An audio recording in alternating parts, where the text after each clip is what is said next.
Muy buenas tardes. He preparado esta chuletilla. No voy a ser como muy aplicar mucho tecnicismo en todo esto que voy a explicar, sino va a ser más bien breve. A ver, he sacado aquí como tres franjas, es decir, cómo era la vida en la época de mis padres, cómo es la época, cómo es la vida en la época de mis hijos y es, cómo fue la vida en la época mía. Aquí he puesto año 1965, que es cuando mis padres tenían 30 años, aquí 1995, que era cuando yo tenía 30 años, y 2025, que es cuando mis hijos tienen 30 años. Creo que 30 años es una edad muy buena para que una persona como que esté ya con un proyecto de vida, o sea, que esté ya muy encaminado a todo, es decir, a tener hijos, un trabajo estable, una serie de cosas.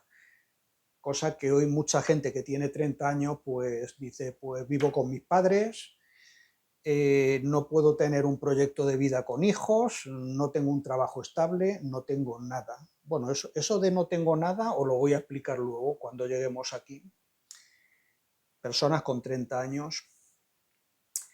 Entonces, lo dicho, por ejemplo, voy a coger la línea, no sé si ir así o así en horizontal, bueno, voy a ir mejor en vertical para ir haciendo la comparación. En 1965, cuando, por ejemplo, mis padres tenían esos 30 años de los que quiero hacer yo referencia, el índice de fecundidad, es decir, la fecundidad es los hijos que tiene cada mujer. En el año 1965 es 2,94 hijos por mujer. Habría mujeres que tendrían 2 hijos y otras que tendrían 4, pero la media era 2,94 hijos por mujer. En el año 1965, que es cuando mis padres tenían 30 años. Si nos saltamos 30 años después, que sería, digamos, los de mi edad, cuando yo tenía 30 años, la verdad que este dato me parece algo bajo, pero es lo que he encontrado por internet y lo he mirado varias veces, o sea que creo que es fiable. Cuando yo tenía 30 años, en el año 1995, en ese año, el índice de fecundidad era de 1,16 hijos por mujer. Es lo que he sacado, la información que he sacado.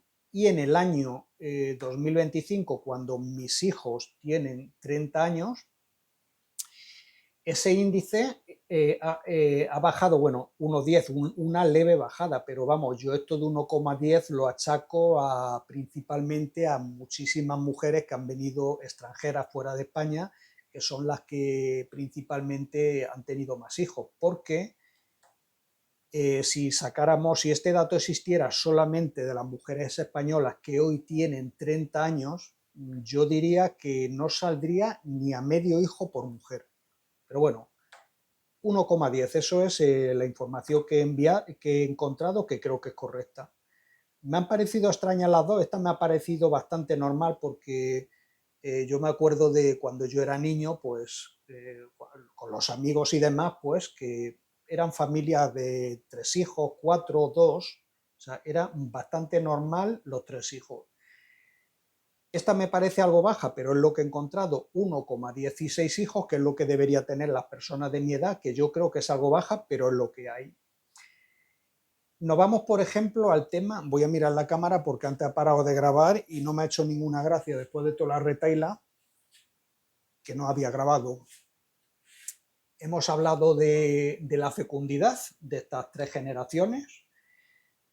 Ahora vamos a hablar de la vivienda, es decir, en esta época es bastante normal que, por ejemplo, una persona que hoy tuviera 90 años, si es que está viva todavía, es decir, lo que podrían ser los padres míos, era bastante normal que tuvieran 2 viviendas, es decir, tenían una que era a lo mejor en la ciudad donde trabajaban y vivían, tenían esa vivienda y luego además tenían otra en el pueblo o otra en la playa, o a lo mejor tenían 3 viviendas, tenían donde vivían, que trabajaban, la casa del pueblo y la casa de la playa. Habría personas que tenían 3 viviendas, otros tenían solamente una, pero yo he sacado un promedio de 2 casas por persona, de una persona que hoy tuviera 90 años, es decir, una persona como mis padres. La generación mía, hoy es bastante difícil que encuentres una persona que tenga 60 años y que te diga que no tiene una vivienda en propiedad. A lo mejor debe algo todavía, tiene de la hipoteca que tenía, pues debe una pequeña cantidad todavía, pero es raro que una persona de mi edad no tenga una vivienda. Y aquí en el año 2025, una persona que tiene 30 años, según he sacado yo la información de internet, solamente el 25% de las personas de 30 años, es decir, una de cada 4, tiene una vivienda en propiedad. Esto no significa que la tenga pagada, pues seguramente con 30 años tiene la hipoteca prácticamente recién firmada. Pero vamos, una de cada 4 personas.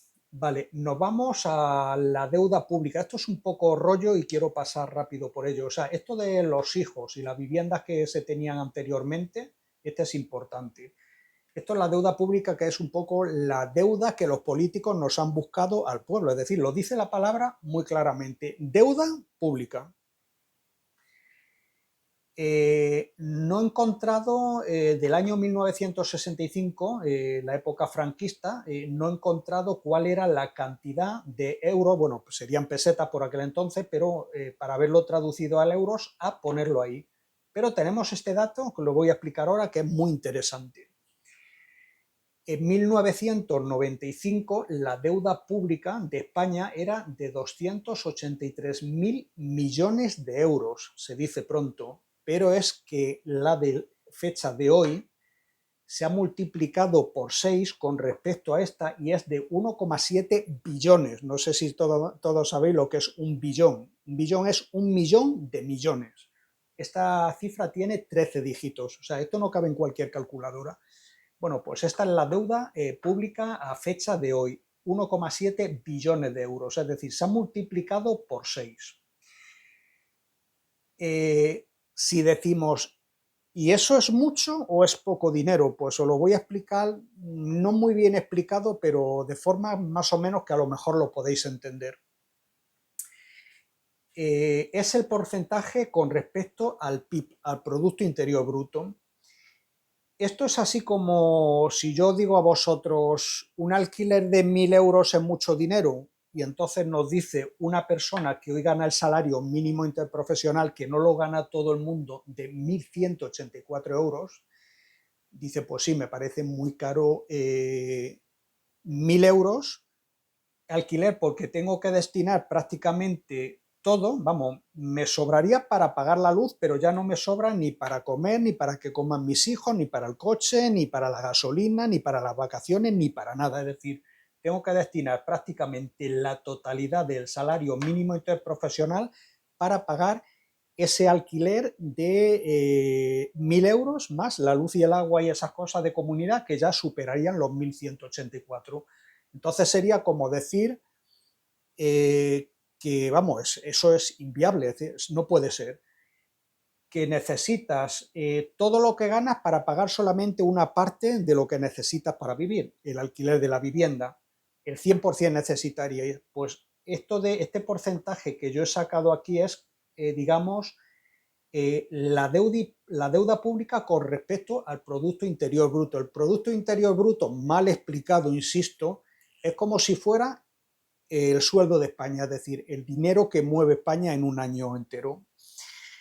Entonces, ¿qué haría falta en España, por ejemplo, para liquidar esta deuda pública? Se necesitaría el 103% del Producto Interior Bruto, es decir, de todo lo que se mueve en España. No habría suficiente para cancelar la deuda. O sea, estamos peor que en este caso, de que decimos, con 1.184 euros no puedo pagar el alquiler y los gastos de luz y agua y demás. O sea, todavía me falta para comer, para el coche, para las vacaciones, para 1.000 cosas. Pues esto es así, este porcentaje. Hoy el porcentaje de la deuda pública con respecto al Producto Interior Bruto es del 103%. En 1995 era del 62% y este dato sí lo he podido rescatar de internet. Es decir, en la época franquista, con el 7,3% del Producto Interior Bruto, es decir, del sueldo, mal llamado del sueldo del Estado, se podría cancelar lo que era la deuda pública. Solamente se necesitaba el 7,3%, cuando ahora con todo no hay suficiente y falta. Es decir, se necesita el 103%. Fijaros que cómo ha subido esa cantidad, ese esfuerzo que se necesita para cancelar esta deuda. Como he dicho antes, y voy a volver a lo que decía antes de la gente joven, la deuda pública, lo dice muy clara la palabra, es la deuda que los políticos nos han buscado a los contribuyentes. Bueno, ni siquiera es a los contribuyentes, si nos vamos ahí sería mucho más, a cada español. Es decir, un niño que nace hoy viene con una deuda debajo del brazo hoy de 34.000 euros. Esto se llama deuda per cápita, es decir, la deuda pública dividida entre las personas que hay en España. No personas contribuyentes, porque eso es otra historia. Es decir, simplemente por habitante de España sería una deuda de 34.000 euros. Por eso esa gente joven, que decía yo al principio que lo iba a explicar, esos que dicen, no, si yo ni tengo un trabajo estable, ni tengo un proyecto de vida, ni puedo tener hijos, ni puedo tener vivienda, tengo que estar viviendo en casa de mis padres o en una habitación compartida de un piso o algo de esto, yo no tengo nada. Y yo le diría, no, quieto. No es que no tengas nada, es que debes al Estado 34.000 euros. ¿Qué es eso de que no tienes nada? Debes, sin haber hecho nada, debes al Estado. Vale, y nos vamos ya al último dato. Bueno, la deuda pública en el año 1995, si no lo he dicho, era de 7.121 euros por persona, y en estos 30 años se ha multiplicado por 5, o sea, no estamos hablando de un 2, ni un 3, ni un 10%, ni un 20%, se ha multiplicado por 5, es decir, la deuda pública, es decir, lo que debe cada español en 30 años. Y esta deuda se ha multiplicado por 6, es decir, la deuda pública general se ha multiplicado por 6. Nos vamos a ir al salario mínimo interprofesional, que vais a ver que no ha cambiado, que cambia mucho la cosa con respecto a estos porcentajes o a estas multiplicaciones. Voy a ver otra vez la cámara. Vale, sigue grabando. En el año 1995, cuando yo tenía 30 años, el salario mínimo profesional era de 376 euros. 30 años después es de 1.184 euros, es decir, el salario mínimo interprofesional en 30 años se ha multiplicado por 3, multiplicado. La deuda pública se ha multiplicado por 6 y la deuda per cápita por 5. Lo he sacado sin decimal, es decir, a grosso modo. ¿Cuánto deberíamos estar cobrando del salario mínimo interprofesional si hubiera subido, ya no voy a decir como la deuda pública, es decir, multiplicado por 6 para que guardara una proporcionalidad? Lo voy a multiplicar solamente por, digamos, por esta multiplicación que es menor, es decir, que se ha multiplicado por 5 la deuda per cápita.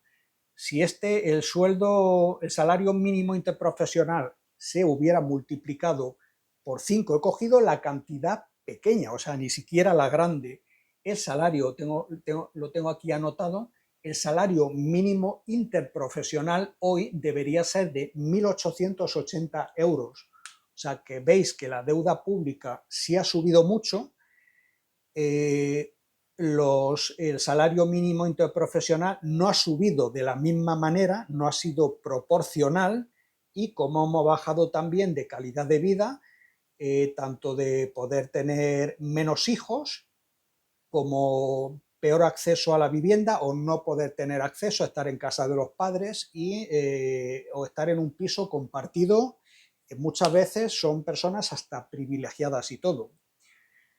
Bueno, con esto esto creo que ha acabado un poquito todos estos datos, fecundidad, lo de las viviendas, de las 3 generaciones, la deuda pública, la deuda pública franquista, de la época franquista no la he encontrado, pero sí encontré el dato del 7,3% con respecto al PIB.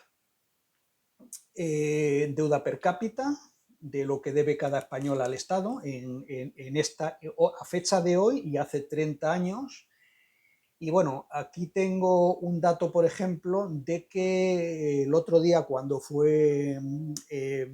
hizo 50 años de la democracia, es decir, de que murió el dictador, sacaron una noticia de que el 25% de los jóvenes no les importaría vivir en un régimen autoritario o una dictadura, preferirían vivir de esa forma antes de vivir en esta mal democracia que tenemos ahora mismo, porque si la evolución y la democracia y los 50 años de urnas es esto, que venga Dios y lo vea, si esto se puede llamar evolución. O sea, esto ha sido una cagada, pero sin precedentes, vamos. ¿A quién le podemos echar la culpa de todo esto? Pues no sé si a las vacas locas, a Nicolás Maduro, al Putin, que se oye hablar mucho de él últimamente por la guerra que tiene, o al otro, al Netanyahu. No sé, a lo mejor esto es culpa del Netanyahu.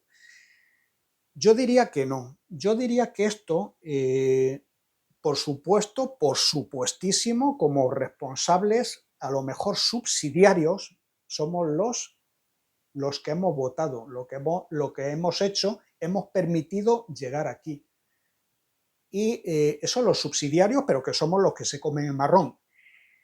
Pero yo creo que esto, evidentemente, si esto no es culpa de las vacas locas, ni del Putin, ni del Maduro, ni del otro, ese que he mencionado ahora, entonces una de dos.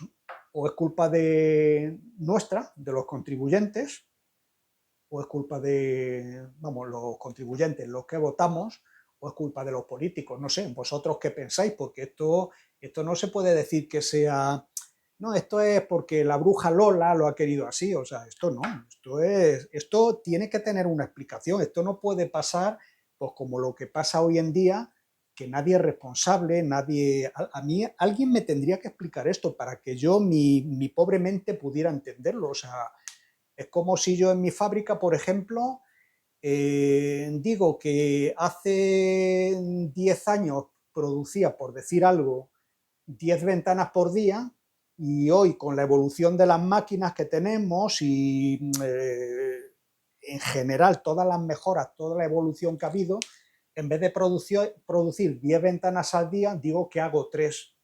Algo tiene que estar fallando. Tampoco le podríamos echar la culpa ni al Putin, ni a la vaca loca, ni nada. Sería culpa a lo mejor mía como propietario de la empresa, que no lo estoy gestionando bien. Entonces pensemos cómo hemos llegado aquí. ¿Quién es el responsable? Alguien tiene que ser el responsable, aparte de los que votamos, lógicamente. Pues lo dicho, un 25% de los jóvenes preferiría vivir en una dictadura o en un régimen autoritario. A mí esto me parece muy triste. O sea, yo nunca voy a decir que una dictadura sea mejor que una democracia, pero claro, a ver qué dictadura y a ver qué democracia. Esto es la democracia, a lo que hemos llegado. Es decir, esta ha sido lo que llaman la evolución. Y esto es aquel hombre malvado que era tan malo, Franco, la dictadura, 3 hijos por familia, 2 casas, otra historia. Bueno, ya por no hablar de la seguridad, es decir, que me diga a mí, bueno, a mí me contaban mis abuelos y mis padres que las puertas de las casas las dejaban abiertas, que no había ningún problema. O sea, que no tenían miedo de que le sacaran una navaja por la calle, le robaran la cadena, le robaran estas cosas, a los viejos los pegaran los palizas de todo esto, estas cosas que ahora quiero alejar la cámara y hablar otro poquito más del tema. Bueno, pues dicho esto, es decir, que habrá gente que a lo mejor piense que yo soy un extremista derecha y de todo esto, pero bueno, aquí estoy mostrando lo que hay, la realidad. Y para mí este dato, para mí es preocupante, por ejemplo, es decir, que el 25% de los jóvenes prefieran vivir en una dictadura o en un régimen autoritario. O sea, ¿cómo se verá de mal la gente joven? Y es que lo entiendo, o sea, yo es que si tuviera hoy 30 años, no pudiera hacer un proyecto de vida, no tuviera un trabajo estable, no encontrara vivienda, las cosas que ves por la calle, de las cosas que te enteras todos los días, o sea, pero cosas que no son falsas, o sea, cosas que son reales, normal que la gente pues piense de esta manera, se vaya radicalizando. Y hoy, por ejemplo, también he visto una noticia de un profesor de universidad o de instituto o de no sé qué, que salía diciendo, pues bueno, que la cosa va muy mal, ¿sabes? Que si la gente joven que canta el cara al sol en las puertas de los colegios, que están queriendo y que aman al dictador. Imaginaros una persona jovencita que sabrá de lo que fue la dictadura, qué sabrá. Si yo en eso estoy de acuerdo, o sea, que no están ahí de alguna manera en la ignorancia de que no saben lo que fue aquello, o sea, ni saben, ni le interesa quién fue Lorca, ni cómo murió, ni de qué manera, ni por qué. Lo que la gente sabe y está viendo es esto, la inmediatez. Yo quiero tener hijos, yo quiero tener una casa, yo quiero tener un trabajo estable, cosa que hoy no tienen. Estamos en un país, en un país, sí, estamos en una democracia, falsa democracia, lo llamo yo. Me habréis visto y me habréis oído muchas veces decir, pues yo soy bastante crítico con el gobierno, con el Estado. O sea, yo estoy descontento en general porque esto, estamos hablando que desde aquí hasta aquí hay 90 años, estamos hablando. Esto no es fruto de una mala cosecha, es decir, como en el campo que dicen, no, han venido unas lluvias, ha venido un granizo, han venido un no sé qué, y se ha jodido la cosecha por completo. No, no. Esto es el resultado de 90 años. Esto, lo que estáis viendo aquí, esta involución que estáis viendo aquí. O sea, esto no es una cosa que diga, no, es que, claro, te has basado en un año en concreto. No, no. 50 años de democracia, 50 años de urnas votando, y esto es lo que tenemos. O sea, muy listos no somos cuando confiamos en los políticos. Vosotros, algunos se piensa que el hombre este, el mazón este, va a ir a la cárcel. No. ¿Qué es lo que quiere la oposición? ¿Que le metan en la cárcel? No, porque había que hacer leyes para que cuando ocurran estas cosas, esos políticos como Mazón vayan a la cárcel. Pero es que los políticos eso no lo quieren, porque hoy lo hace Mazón y mañana lo hace el que entra. Por eso lo que quieren y piden todos los políticos, sea de derecha o sea de izquierda, es siempre, por ejemplo, que haya elecciones. No vamos a cambiar las leyes, o sea, ni desean que el mazón vaya a la cárcel siquiera. ¿Por qué? Porque si va a la cárcel, mañana pueden ir los que entren. Lo único que quieren es entrar al poder, simplemente entrar al poder.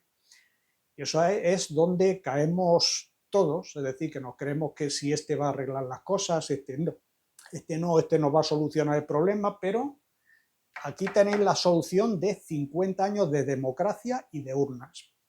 Bueno, lo que estaba diciendo, que se me ha ido un poco de la cabeza de la conversación, una noticia que he visto, pues eso, al mediodía,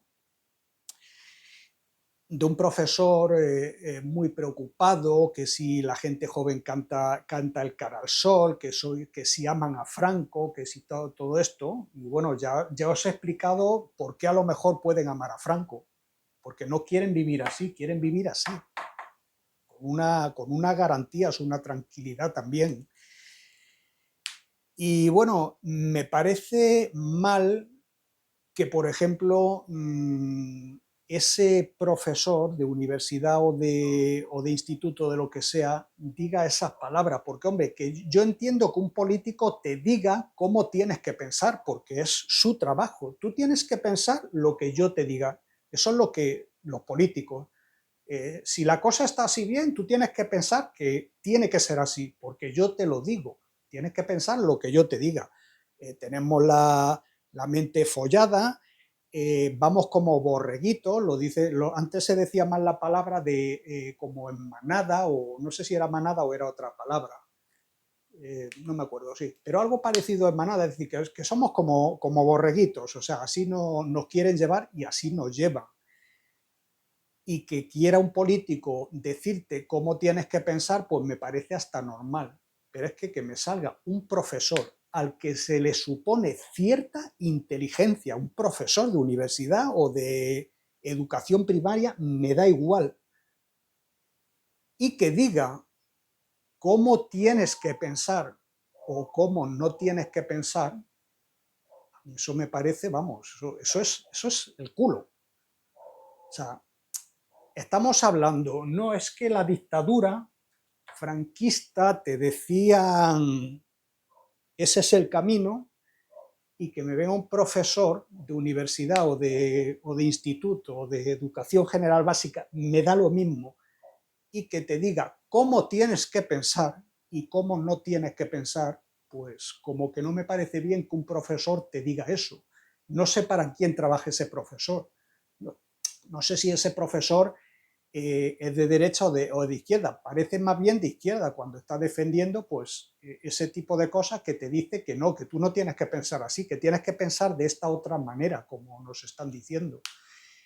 Entonces, yo sé que estos vídeos no le puede gustar a todo el mundo. Bueno, ni estos vídeos míos, ni lo que dice un político, ni lo que dice el otro. No todo lo entiende todo el mundo o lo comparte todo el mundo. Yo sé que estos vídeos, estas cosas que yo digo, no le gustan a todo el mundo, pero yo le animo a la gente joven, o sea, que piensen, lo digo en mis vídeos de cómo se hacen las casas y demás, que no solo hay un camino, o sea, hay muchos caminos los que llevan a Roma.